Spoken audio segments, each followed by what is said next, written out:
Well, welcome everyone. Today we have Katarina Hanssens Carlsson, founder of Global Leadership Schools and Destiny International 11, where she helps individuals who are considering starting their own business determine if it is the right thing for them. Now, I find this a particularly relevant topic as I consider the amount of women in our 50+ tribe who are exactly looking at that, at creating their own business. So welcome, Katarina. Delighted to have you here. Let us start with you sharing a little bit about yourself and why you do what you do. Thank you, Julie. Well, it actually took me a long time to get to a place where I felt really, really fulfilled. And this is what I want to do for the rest of my life. So I started off as a teacher, and I didn't like the education system. I went to a very good college, Homerton College, Cambridge. I loved it there. But when I first started teaching, I felt I loved the actual teaching, the interaction with the children, but the system really doesn't work. This was a school in London, and it was shame-based. And I got on very well with 3J, J stream. We all know our alphabet. So J was in trouble, basically. Right. And I was supposed to teach them French. They told me they were going to do the same as the last French teacher, throw me out the window or help me throw myself out the window. Goodness. And they were going to make me cry. And that was the best thing they said to me. And I said, no, I'm here, paid to teach you French, and French I will teach you. And I did. I found a way to teach them. And they had their final exams were, the lowest mark was 68%, the highest was 98%. And so, of course, they asked me to stay at the school and teach the so-called hated 3J. Right. Which is terrible, because I mean, I was in the staff room and people go, oh my God, I've got 3J. And I was just a new teacher, but I thought, wait a minute, these are human beings. Yeah. They have a right to speak French and pass exams. They are as bright as they are. But anyway, so I became a psychotherapist because I wanted to understand more about human nature. And at one point, I was one of the top in Stockholm. I had my own therapy center in Helsingborg in the south of Sweden. Still, that wasn't it until I found this. Right. Greatness and vision. Okay. Those are my core values. And from that, I created the entrepreneurial blueprint, not only for myself, but for everyone else. You know, who are you, first of all? Right. What are you up to? Where are you going in 5 years? But what stops you? You know, we have an inner saboteur. We all have one. And when you find your false identity, your weakness, and you realize the impact on every area of your life, and you reframe it, this becomes so powerful. And I do it in one day, and now we're doing it in schools as well. Fantastic. And what I believe in, Julie, is that we all need to be fulfilled. We need to be in alignment with our identity, with our purpose, with our vision. If we all were that, we would have no hospitals, no prisons. People wouldn't go to prison. They're too busy enjoying their lives. Right.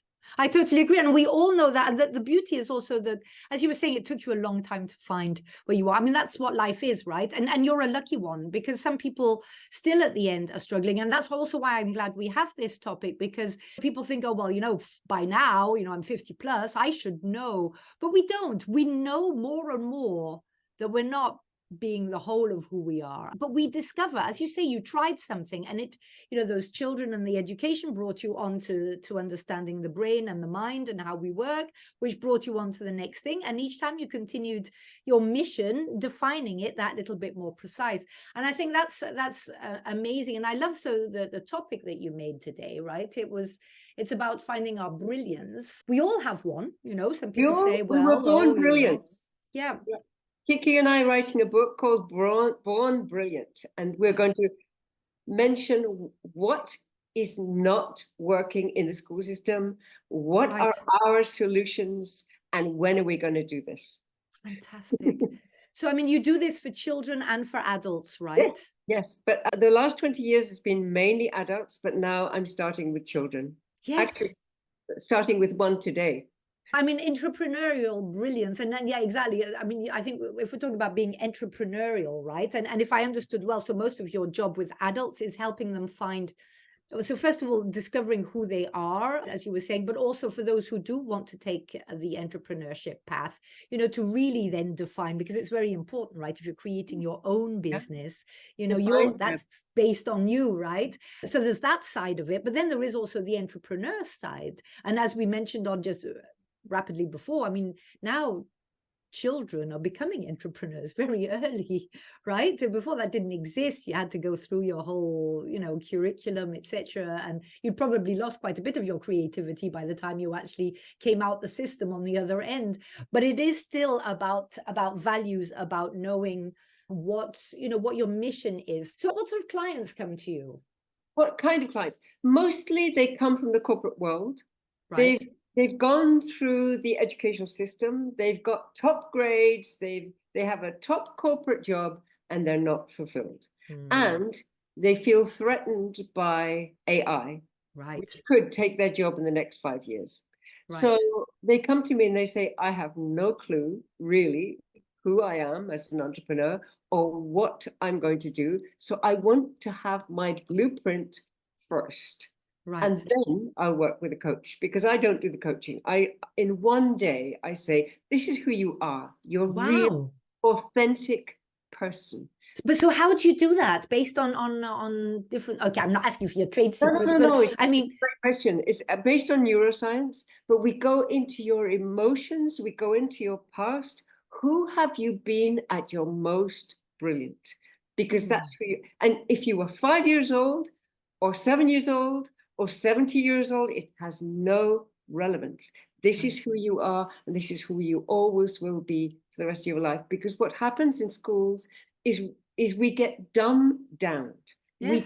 We get treated as if we are not worthy. Our opinions are not worthy. Shut up, sit down, listen to me, take the test, do the exam. That's it. I don't want to hear from you. Yeah. We are squashed, as you say, we're squashed. We're squashed. We're squashed into a mold. We have to fit in, and if you don't fit in, then you fall out, basically.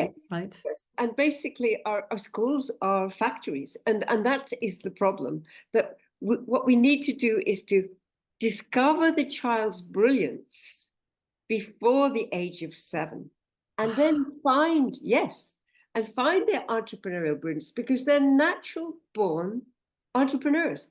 Yeah. Every child wants to have an entrepreneurial business. Yeah. For example, I would say, if a child wants to sing, then that should be part of the curriculum for him or her. Right. So it's a tailor-made curriculum, right, that we need. Absolutely. So children should be learning 3 languages before the age of 6, because they're linguistic geniuses. I agree. They don't have to be able to read and write them, just speak them. I agree. Totally agree.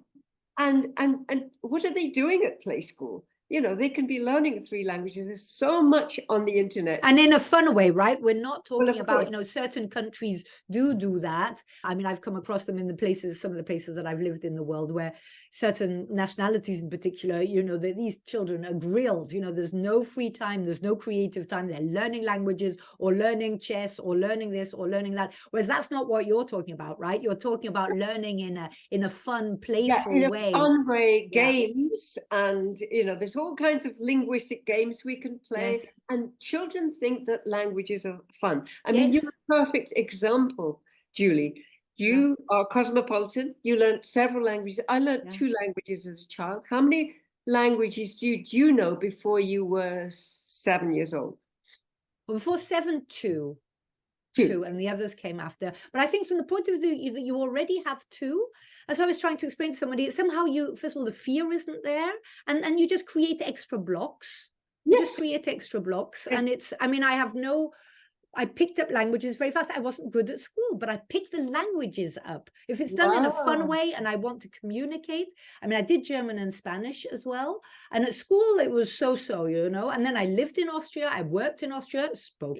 Same with Spanish. I mean, I struggled less with Spanish because it's easier as a French speaker. But still, I learned it late. I learned it at university. But when I went there, I wanted to communicate. I actually ended up working in Spanish as well. And so that's when the fun you know, I want to communicate, or like children, I want to play. I was 7 when I arrived in France. I didn't speak a word of French, right? I arrived from Britain. 3 days later, they put me in the French school. The international school didn't exist at those days.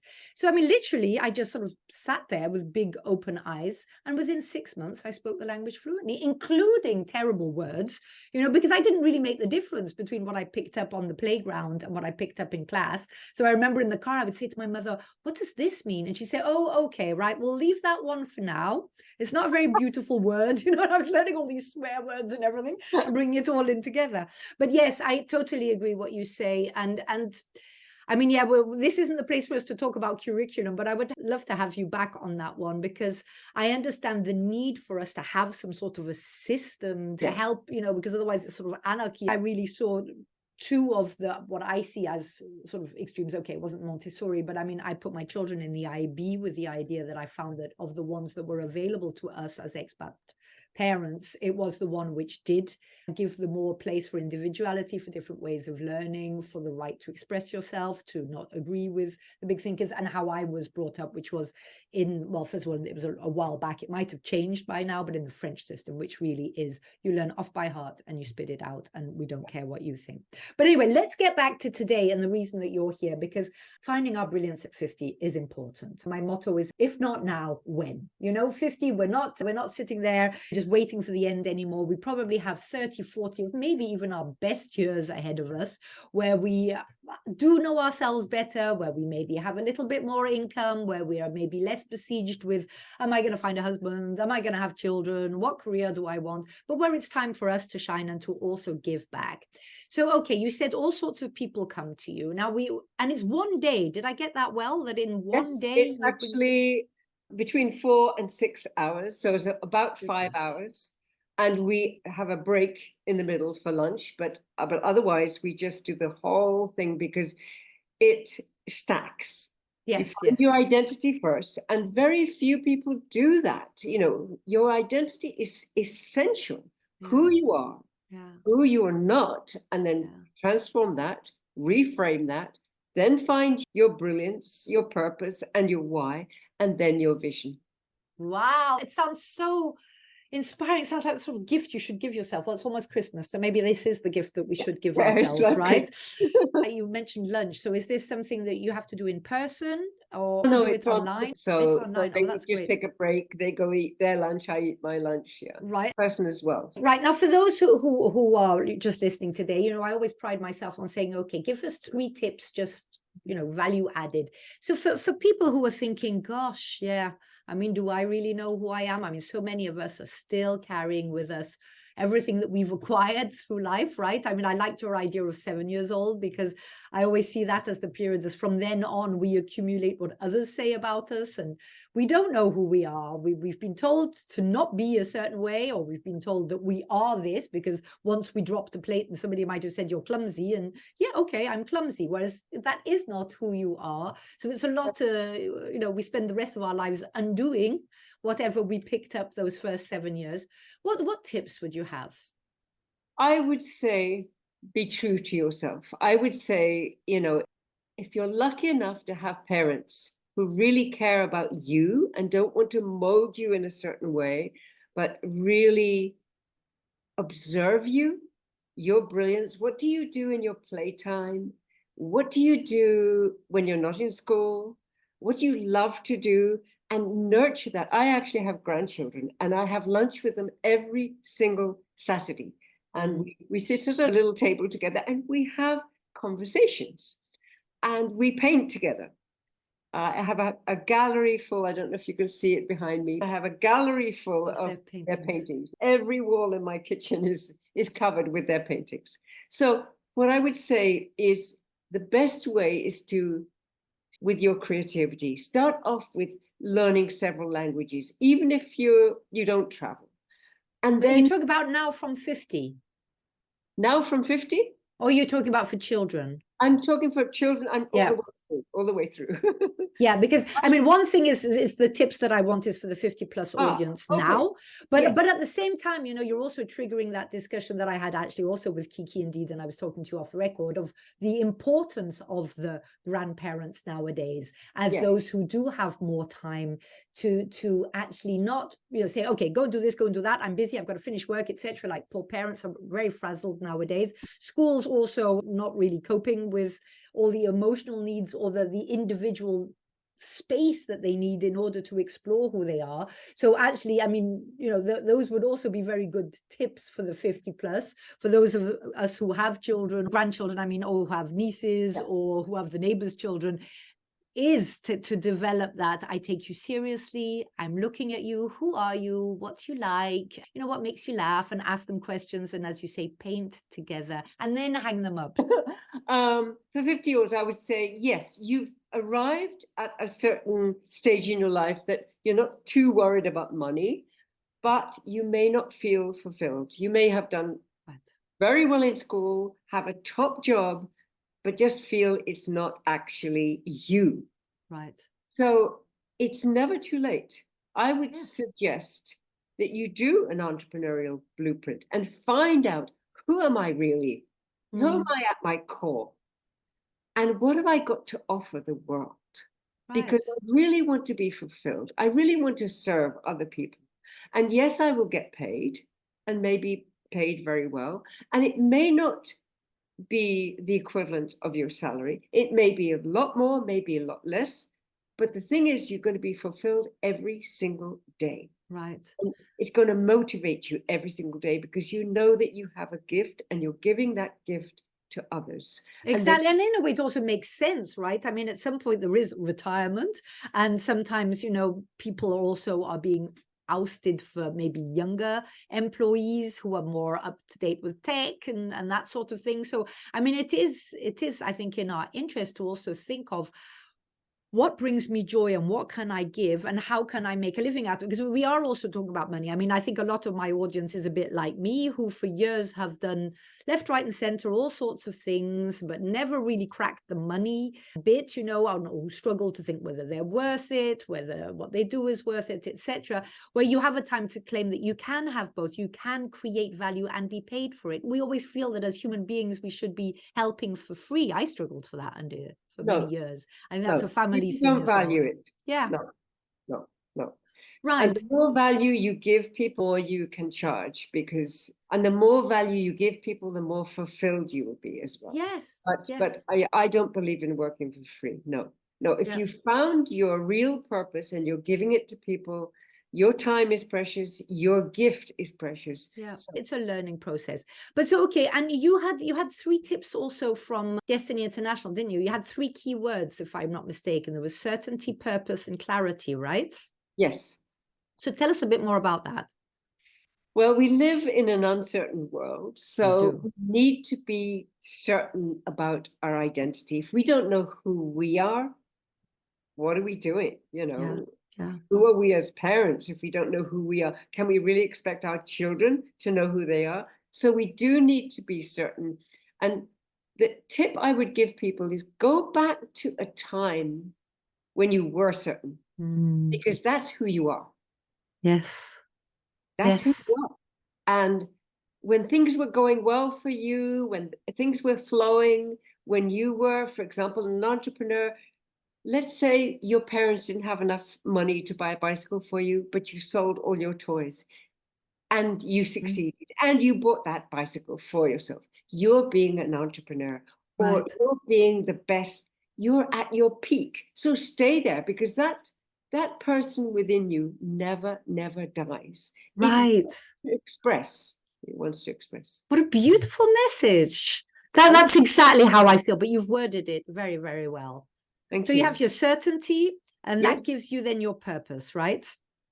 Yes, your certainty, your purpose, your brilliance, and then your vision. Yes. And then your vision. And then it's a question of actually implementing the vision, right? In actually moving forward.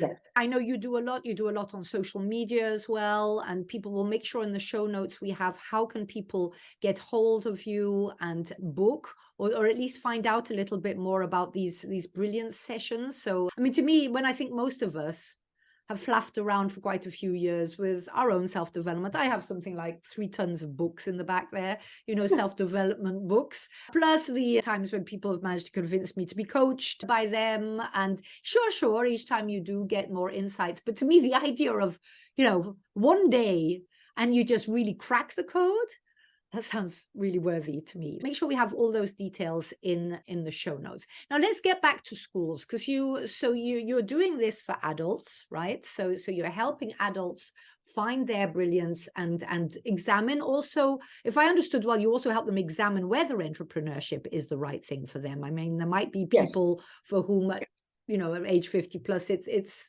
no longer the right thing or in line with who they truly are. So that's also a reality. It's not that we're pushing everybody to be an entrepreneur, right? So some people say, well, actually, I'm an introvert and I would like to create a product, which is also very, very important. And what I encourage entrepreneurs to do is to have a service and a product. So you can be making money while you're sleeping. Right, exactly. Yes, I think I'm totally in that fine at the moment, you know, don't work for money, make money work for you, you know, the rich dad, poor dad idea. And I think a lot of us just didn't ever get that. I think I've been also galloping behind money for years, and I'm a bit like, okay, it's time to, you know, have money coming in when I'm also doing other things, looking after my future grandchildren or traveling or writing my own books, etc. Okay, let's come back to children then. So now you're launching this for children and you have an organization, it's called Schools. Leadership Schools is my Swedish foundation, and I have a Canadian foundation, which I've just started, and it's called teachershere.world. And it's to empower teachers, empower parents, empower principals to be great leaders, parents to be exceptional parents that bring out the brilliance of their children. Also for students. So we are looking for coaches and teachers who want to go back into schools and be entrepreneurial coaches for children. But I can imagine schools would be desperate for this. I mean, I think schools are very much aware that they're failing to fulfill. The world is changing so fast. You know, curriculum can't keep up with that. They're desperately holding on to something which they know is already crumbling in their hands because it's not what we need anymore. School has to prepare the future civilians, let's say, the people of tomorrow, whereas we don't even know what tomorrow offers. So it has to be a different mindset that it comes from as well. Absolutely. So will you be rolling that out in schools as well? Or then you train people to do it wherever they are? Absolutely. In schools, in person and online. Our mission is to transform 195 schools worldwide. So one school in one town in every country in the world. So can you imagine that you learn 3 languages by the time you're 7 years old? Wow. Then when you're 7, you do this. You can say to your parents, this is who I am, Mum and Dad. This is what I'm up to. And in 5 years, this is what I will accomplish. Because children are ready for that. Yeah. And they're not scared. They haven't yet burnt their wings like we have. Or a bit like, oh, I can't do that. I don't know. No, they go for it, right? The world is theirs. I talked to a young boy in Sweden. He was 7 years old. And I said, what are you going to do for the rest of your life? And he said, well, I'm very clear. I'm going to be an astronaut. I'm going to be a doctor. And I'm going to learn sign language. And I said, are you going to do all these 3 at once? Of course, he said. Yeah. The sky's the limit. And then you find the energy to do it. And we all remember that thrill of waking up as a child with a project. You know, nothing's going to stop us. It's, you know, we get out of bed at dawn. We're so excited about doing it. And that's what we need to access again for ourselves, but also for the children around us who are the future of tomorrow. And I feel for them. You know, I mean, everybody says, oh, the world that I grew up in, la, la, la. But I do feel for the children nowadays. It's not going the right way, I think. And all this that you say also about who am I? I mean, before 7 is maybe okay, but, you know, my children are sort of big teenagers now, or actually they've gone beyond that. But, you know, it's how do you find out who you are when you're constantly bombarded with pictures and how other people are, and that you constantly feel that you're not enough. I mean, it's awful. It really is awful. So thank goodness for people like you, Katarina. Okay, do you have a few last words that you would like to say? I would say to people, number one, love yourself. That's a hard one usually, right? Then you can love everybody else. Accept yourself, love yourself.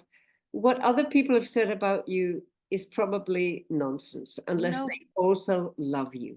Right. And it probably reflects their own lack of knowing who they are. You know, it's like this generational thing that we just keep going up, and it's time to break the mold. And it's time to, to bring about a new generation of people who are in tune with who they are and who stay in tune with who they are as they develop. They will develop, of course. A child of 7 will go through lots of other things, but still with that deep, you know, central core knowledge of who you are and what makes you happy and what you're here for. So yeah, I mean, this is absolutely amazing. I am going to straight away go and look up. So it's the Destiny International website, right, that we should look at? Destiny International 11, yes. Yes. But the best way to reach me is Katarina Hanssens Carlsson on LinkedIn. On LinkedIn, right. I've got that here, so we shall put all of that in there. Thank you very, very much, Katarina, for your time today. Good luck with, well, first of all, everything that you're doing for us adults, but for everything that you're rolling out for the next generation, which is so needed. And also your book, which was it, Born Brilliant? Oh, Born Brilliant. What a title. Kiki Palin. With Kiki Palin, who I interviewed a few weeks back here, an absolutely amazing woman full of light. And so, well, maybe we have both of you back when the book comes out and you can tell us what we need to know. Yes, thank you very much. For the rest of you out there, enjoy, listen again if these words, you know, just listen them, soak it all up so that you can also just be your own brilliance that you were born to be. All the best to you all. Bye-bye.